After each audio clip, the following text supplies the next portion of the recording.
Bonjour à tous, on se retrouve aujourd'hui pour une toute nouvelle vidéo Info TV et cette semaine on va parler de la décision du CSA après la diffusion d'un reportage sur le tourisme noir incluant des images de YouTube hors du sujet sur LCI. On vous donne toutes les infos juste après le générique, c'est parti, générique.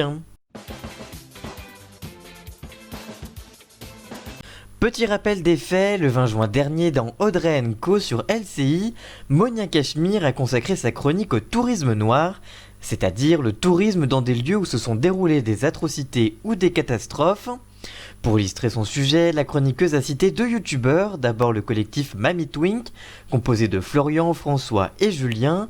Dans un second temps, elle cite le Grand JD qui ont réalisé des vidéos près de Tchernobyl pour le premier et à Fukushima pour le vidéaste suisse. Elle commence ainsi, je cite, « La grande tendance est de visiter des lieux ou des catastrophes nucléaires. Depuis la série Tchernobyl, l'Office du tourisme ukrainien a déclaré que le tourisme de Pripyat, proche de Tchernobyl, a augmenté de 40%.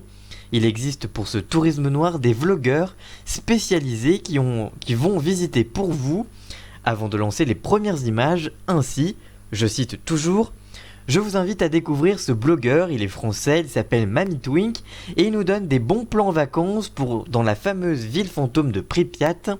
On regarde cette vidéo, c'est assez hallucinant. » Après avoir diffusé un extrait vidéo du youtubeur, la chroniqueuse d'Audrey Crespo-Mara a ensuite pointé du doigt un autre vidéaste, je cite toujours, « C'est la grande tendance depuis la série Tchernobyl, mais les grands classiques pour visiter les catastrophes nucléaires, ça reste Fukushima. Là, je vous invite à découvrir le blogueur français, encore, le Grand JD, je vous montre qui vous montre comment faire un road trip avec ses amis à Fukushima. » alors que le youtubeur est en l'occurrence pas français mais suisse, avant de conclure sa chronique par cette phrase, je cite, « Ça laisse un peu sans voix, heureusement que certaines personnes les remettent en question. » Or, ce qui laisse sans voix dans le reportage, c'est que, outre les problèmes de nationalité des youtubeurs, les fameuses bons plans vacances sont en réalité deux documentaires construits sur les deux catastrophes nucléaires. Et les réactions des youtubeurs après la diffusion de cette chronique ne s'est pas fait attendre. Les deux youtubeurs ont fait part de leur mécontentement concernant ce sujet, estimant que Monia Cachemire avait, je cite, détourné les propos de leur vidéo. Ils indiquent, je cite, « Ce qui est de mauvais goût, c'est d'utiliser les images de notre documentaire qui a pour but de parler de l'histoire de la catastrophe et de témoigner de l'état de la zone d'exclusion 33 ans plus tard. C'est malhonnête », avait réagi Mamie Twink sur Twitter en fin de la même journée de la chronique.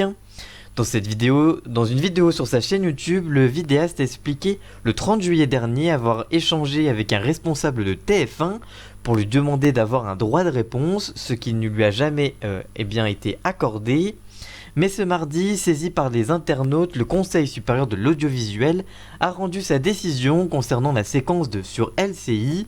Les sages indiquent, je cite, « S'agissant de l'honnêteté et de la rigueur de la présentation et le traitement de l'information, le CSA a relevé que la chronique comprenait des propos laissant entendre que Mamie Twink était adepte du tourisme noir et que l'œuvre faisait la promotion de cette pratique, avant de préciser, je cite, « Or, ni l'extrait diffusé au cours de l'émission, ni le documentaire dans son ensemble ne visaient cet objectif. » Par conséquent, le CSA a considéré que l'éditeur avait manqué à ses obligations d'assurer l'honnêteté de l'information, de faire preuve de rigueur dans les présentations et le traitement de l'information, et de veiller à l'adéquation entre le contexte dans lequel les images viennent illustrer le sujet.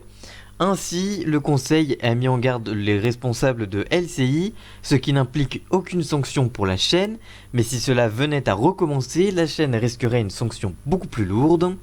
Que pensez-vous de cette affaire, de cette émission, de Mamie Twink et du Grand JD? Comprenez-vous la décision du CSA? Dites-nous tout ça en commentaire, on vous lira bien évidemment. N'hésitez pas à liker, commenter, partager et même à vous abonner. Et nous on se retrouve très vite pour une toute nouvelle vidéo.